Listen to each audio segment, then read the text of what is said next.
Hello everyone, so we are back with another set of videos and this time we are having the questions from physical chemistry. So let us have a look at these three questions and the approach to solve them. So here the first question that we have is the right option for the mass of CO2 produced by heating 20 gram of 20% pure limestone is. So you all must be aware of what exactly is limestone. So limestone is your calcium carbonate. So the reaction here is also given for your reference and the decomposition of calcium carbonate is given. So at very high temperature this calcium carbonate decomposes into calcium oxide and CO2. Now here the basic aspect of this question is the mole concept that you are going to use over here. So this question is from the basic concepts of chemistry and here you just have to make use of the unitary method. So it is basically saying that you have taken 20 gram of 20% pure limestone. So the purity of that limestone is 20%. So here you just need to apply the basic concepts and the unitary method. For this reaction, first you need to see that how many grams of calcium carbonate is actually giving you how many grams of carbon dioxide. So as per the stoichiometry, first you need to balance this reaction and after balancing this reaction you have to apply the stoichiometry. So basically here if you will see this reaction is already balanced for you and you can see that 1 mole of calcium carbonate provides you 1 mole of carbon dioxide. So here if I take it in terms of weight, then what is the mass for calcium carbonate? So the atomic mass is also given for the reference, that is 40 plus 12 plus 16 into 3. So 12 is the mass of carbon, 16 is the mass of oxygen, and since 3 oxygens are present, therefore we have multiplied it by 3 and if you will total it, it will come out to be 100 grams. And for carbon dioxide, we have the molecular mass as 44 grams. So how will you calculate it? 12 plus 2 into 16. Alright, so that will give you 44 grams. So from the reaction, we can say that 100 gram of calcium carbonate gives you 44 grams of carbon dioxide. Alright, now it is saying in the question that you have taken 20 gram and that 20 gram is also 20% pure.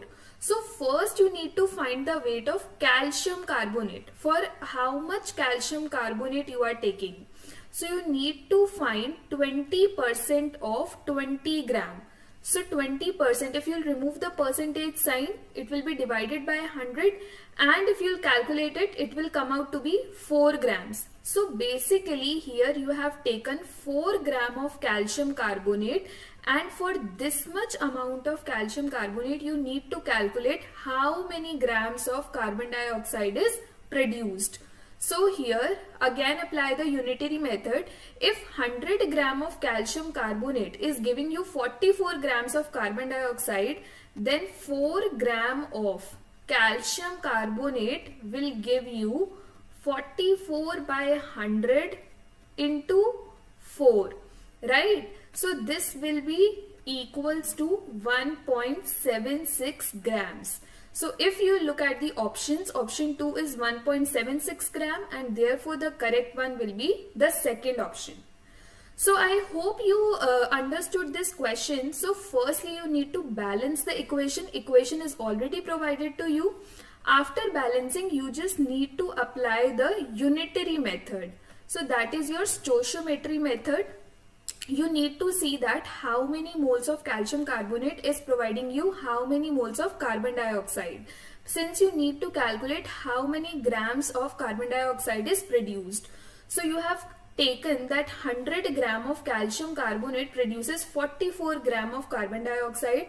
So 20 gram of 20% pure. Had it been 100% pure, then you need to take the weight that is 20 grams only. But since it is 20% pure only, therefore first you need to calculate how much actual amount of calcium carbonate is participating in this reaction. So therefore, for 4 gram of calcium carbonate, you'll see that 1.76 gram of CO2 will be produced. Alright, so let us move on to our next question. So the next question belongs to the chapter that is chemical kinetics, and it is quite an easy question. So in chemical kinetics, you study the rate law, right? So here for a certain reaction, the equation for rate is given. So the rate, as you can see, it is equals to the rate constant K, concentration of A and concentration of B. So as you can see that A is a second order reaction and B is a first order reaction, that is already provided to you. Now it is changing the condition. It is saying that when the initial concentration of A is tripled. So basically here now what you have done is you have changed the concentration of A to 3A. You have tripled the concentration, keeping the concentration of B constant, and B is constant. So now you have to tell that in terms of initial rate, how would the new rate be defined? So you have to calculate this new rate. How will it be affected? So you just need to replace this A by 3A in this equation to find the R dash in terms of R. So this was your initial rate. And you have to calculate the new rate in terms of R. So the R dash would be equals to K into new concentration. So the new concentration is 3A raised to the power 2.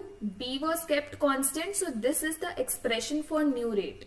So this would be equals to, since you have to write it in terms of the initial rate, so you have to take this constant out, which is 3, and if you square 3, it would be equals to 9.